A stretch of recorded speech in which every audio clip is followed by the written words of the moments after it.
paano naman talaga? Ang ganda-ganda na ng takbo sa Senado. Halatang-halata naman nung binanggit na si Speaker, nung binanggit na si Saldico, ayun. Pinutol na. Reorganization. Oh, yes. Tinanggal yung Senate President, tinanggal yung sa Blue Ribbon.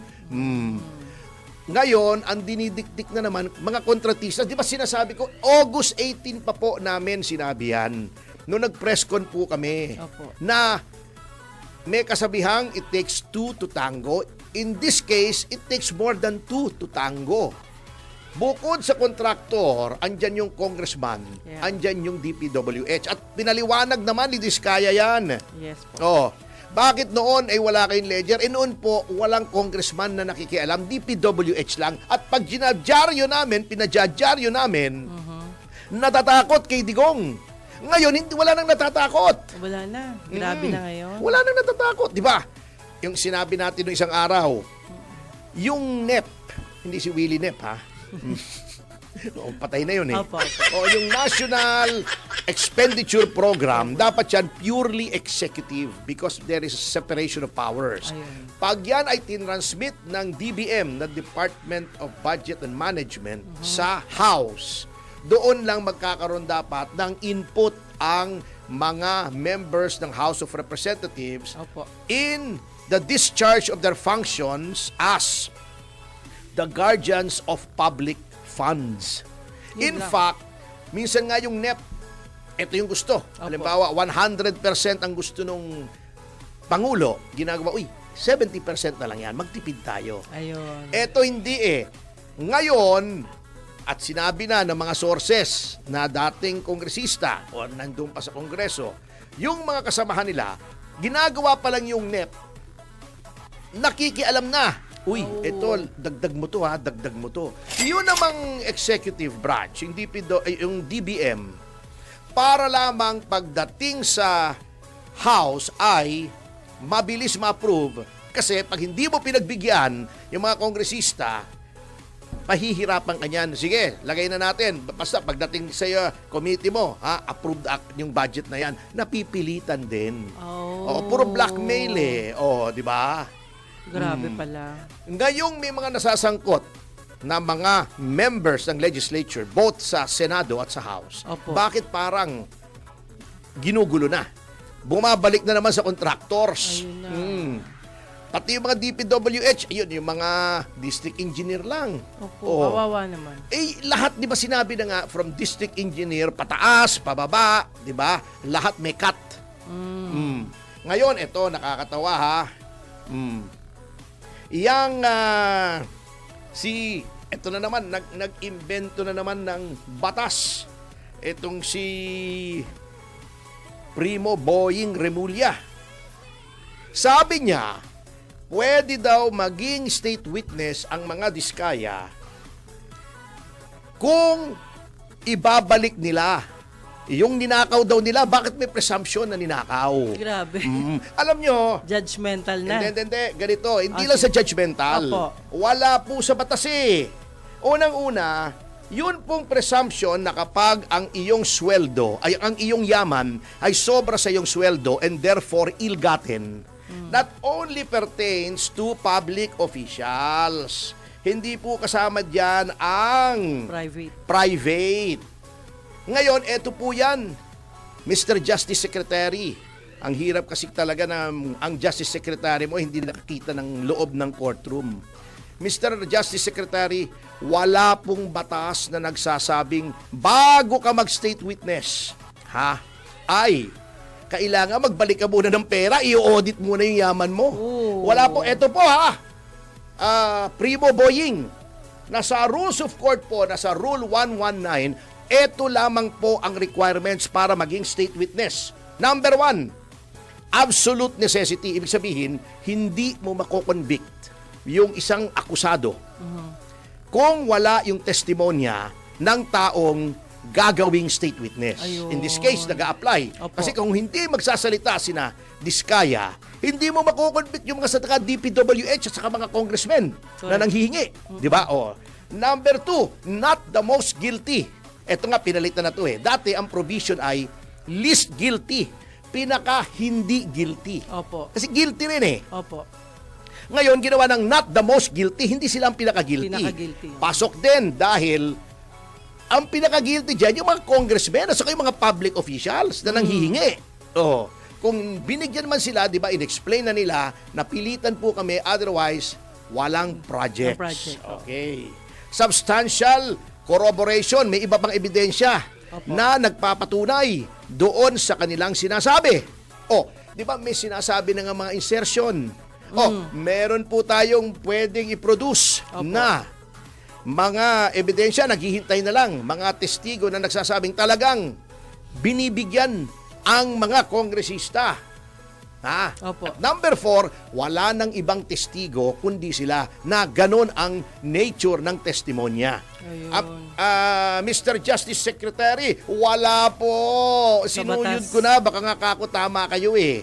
Baka nakachamba kayo. Hindi pala. Wala sa baka, batas. baka tama kayo. Sinuyod ko yung Rule 119. Opo. Wala pong nakalagay. At Mr. Justice Secretary, baka hindi nyo po alam ha. Baka lang naman hindi nyo alam. Baka naman alam nyo. Ayaw nyo lang i-discuss. Meron po tayong isa pang batas. Yung Presidential Decree 749. Ito ay iginawad noong panahon ni Pangulong Marcos under the rule-making powers of the President. Ha? Na naglalayon na bigyan ng immunity yung mga tinatawag na whistleblowers. Matagal na ito. Ito, tingnan natin yung pizza. Yung latest 1975 pa. Ala. Kasi noon pong under the 1973 Constitution, Opo. meron pong tinatawag na Amendment Number 6. Number 6. Ano po yung Amendment Number 6? Yan po kasi noon, ang form of government natin ay modified parliamentary system. Tayo ay mayroong siyempre ng parliament. Yes. Ang mga gabinete ay galing sa members of parliament. So therefore, dapat ikaw ay elected member muna ng parliament bago ka maging miyembro ng gabinete. Hindi katulad ngayon, puro appointed, di ba? May mga elected, pero kailangan umalis sila sa kanilang mga pwesto, katulad ni John Vic Remulla o kaya ni Boying Remulla, di ba? Gobernador, congressman, umalis sila. Opo. May presidente rin. Ngunit ang head of government, ang may kapangyarihan na mag-appoint ay ang prime minister. Oo, so may president and prime minister. Baliktad pala. May prime minister at may president. Ang head of government ay ang presidente. Ang tunay na may power ay ang presidente under the 73 Constitution. May prime minister. There was a time that Marcos Sr. was both the president and the prime minister. Noong 80s na, ginawang prime minister si Cesar Virata. Pero ang prime minister noon ay figurehead lamang. Ang kapangyarihan ay sa presidente. Nagpasa po ang legislature ng amendment to the Constitution, yung tinatawag na Amendment Number 6, giving the President law-making powers. Ibig sabihin, binigyan ng kapangyarihan ang Pangulo na gumawa ng batas by presidential decree. Ayun. Yan. So, dalawa po ang gumagawa ng batas noong panahon na yon. Noong pamumuno ni Pangulong Ferdinand Marcos Sr. Opo. Ang Batasang Pambansa at ang Pangulo. So, may mga batas po. Katulad ng ating extradition law, yung 1069, PD 1069, yun po ay presidential decree. Ayun. Ang katuwiran nila, mas mabilis kung pwedeng gumawa ng batas ang presidente. Ayun. At siyempre, sinong question kung gusto ni Marcos Sr. na magkaroon ng Amendment 6, papalag ba? No one. Yung bata, wala eh. Dictatorial noon eh. I mean, I do not mean that in any pejorative sense, but as a fact, medyo dictatorial po Ang dating. ang Pangulo noon na si Pangulong Marcos Sr. Okay. Anyway, ipagpapatuloy po natin ang ating pag-aaral sa pagbabalik ng Yes, Joe Topacio. Pagkatapos sa mga commercials, infomercial, advertorials, sa patulang sa paalala po ay just in news, flash breaking news, may ating sumamit kasi na... Are you giving way, Senator you, Mr. Mercoleta is President. recognized.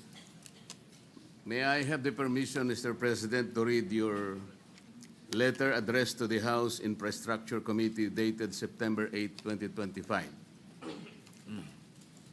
This is to formally approve your request for Mr. Bryce Hernandez to attend your hearing tomorrow, September 9, 2025, 9 a.m. at the People's Center House of Representatives. We expect that he be returned safely immediately after the said hearing to the Senate. So this is very categorical, Mr. President. Their request that he be called for hearing in the House of Representatives was conditioned upon his safely return to the Senate. There is no need for a motion, Mr. President. I was still the chairman of Blue Ribbon Committee at the time, and it was very clear that we committed him to the custody of our Sergeant-at-Arms. Not in Quezon City, not anybody else.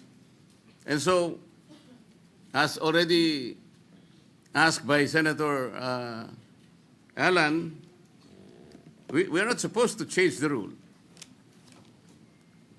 I move, Mr. President, that he be back immediately to the custody of the Senate, not only because this is the condition that you gave them, but more importantly, in order to erase the perception that if he is here in the Senate, he is not safe.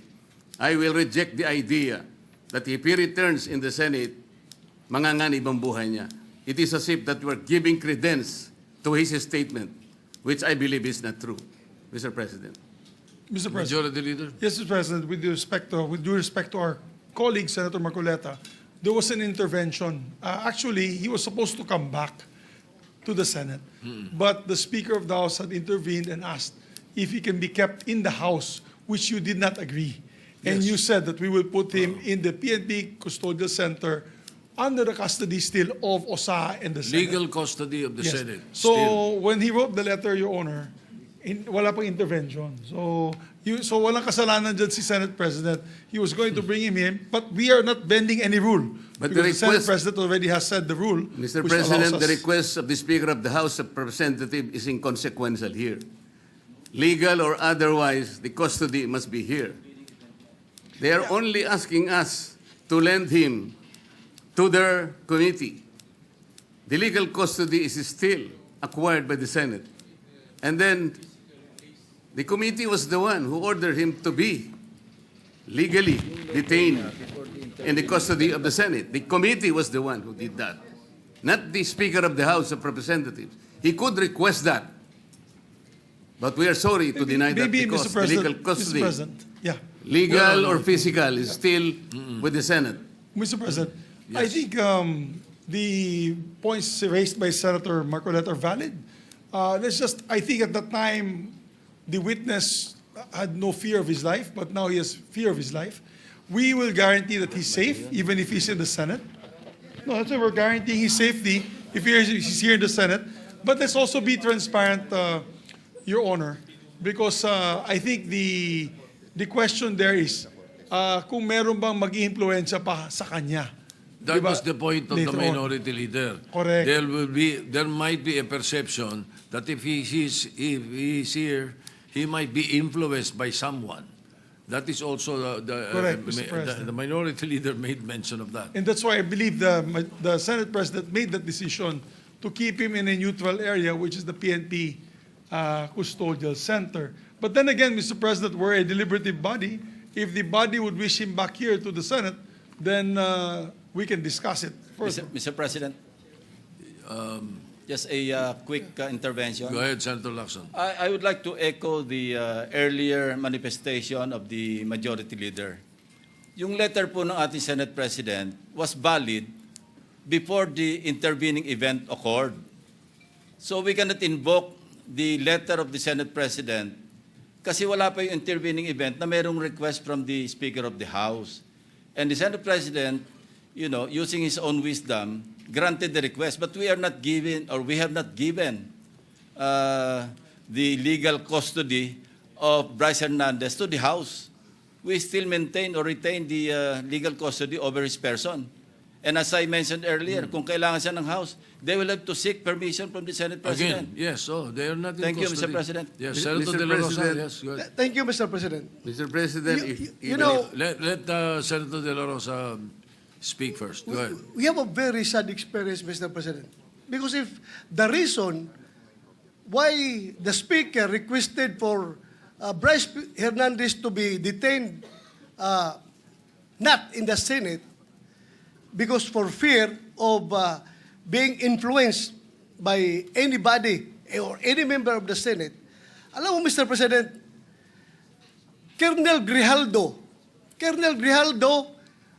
nag-testify dito sa ating committee about the wrongdoings of the members of the Quadcom. Nagsumbong siya dito, Mr. President.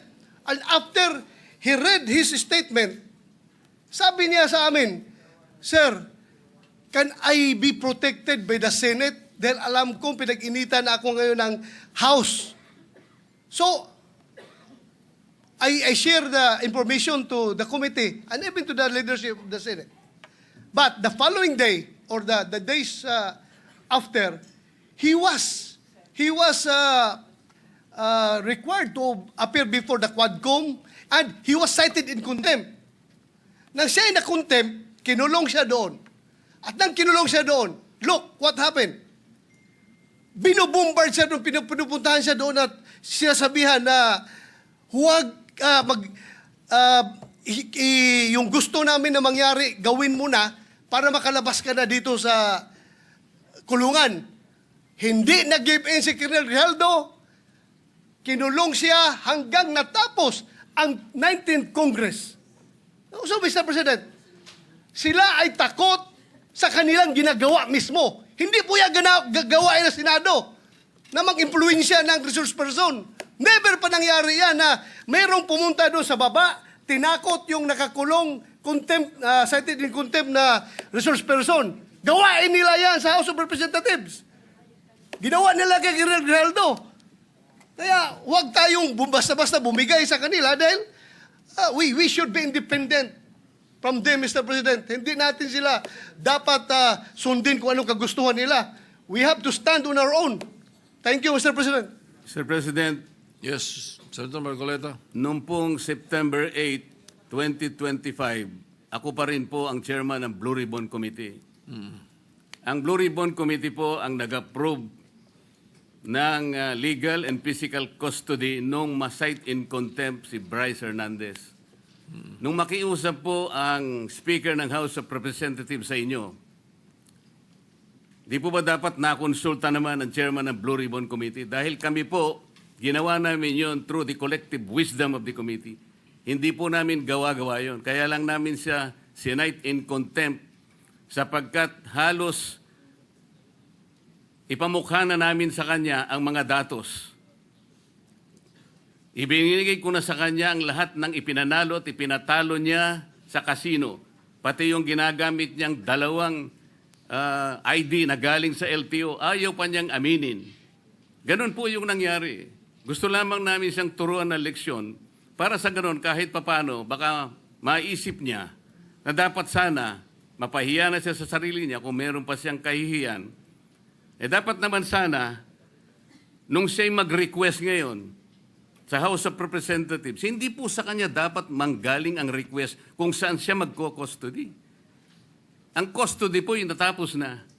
Nagsalita na po ang Blue Ribbon Committee. Bakit po hindi man lang nakonsulta ang Blue Ribbon Committee? Bakit kailangan po ang House of Representatives Speaker ang mananaig sa kanyang request? Kalabisan na po ba ang Blue Ribbon Committee noong araw na yon, Mr. President?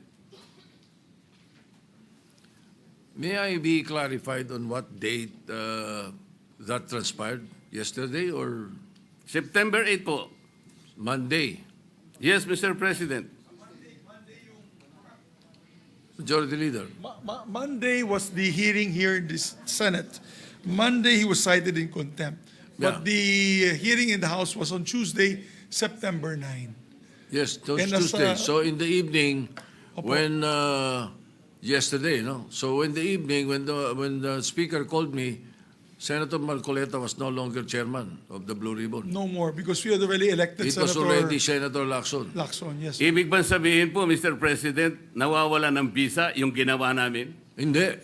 He's Ganun po pala. He's still in legal custody. Dapat po, Therefore, igagalang po kung ano yung aming iniwan. yes, you're, Doon tayo ang- magsisimula. Ang iniwan ninyo, cite in contempt. Hindi And po. legal Nasa custody legal of the custody Senate. na po ng, He was still ng House. under the legal ng, custody of ng the Senate. Mr. President, may I ask for a minute suspension? Session suspended.